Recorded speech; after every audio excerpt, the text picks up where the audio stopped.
Congressman, thank you for being here. Of course, the Genius Act, the stablecoin legislation passed the Senate. It does seem there's a lot of optimism that you will be able to pass that in the House. But what about the Clarity Act, the market structure bill? Are you as optimistic about its fate? I really am. You know, Patrick McHenry, when he was chair, worked hand in glove with French Hill on digital assets. Our chairman now, French, is taking this to the next level.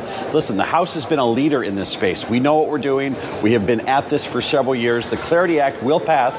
In fact, last year when we did market structure in the House of Representatives, I think we got about 71 Democrats. So I don't know if we'll get that many this time, but this is a bipartisan piece of legislation that meets with the favor of a great majority of folks in both chambers. And I'm confident that Crypto Week will be a success, and we will finally have a bill signed into law on stablecoins. Now we have to urge the Senate, after we pass the Clarity Act, to do the same in the upper chamber so we can move this forward.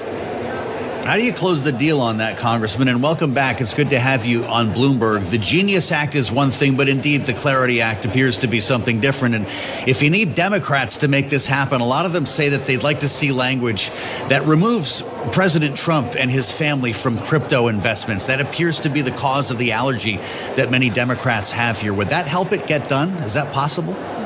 I'm sure that's what they're asking for. I know that French Hill, our chairman, has been working with Senator Scott in the Senate.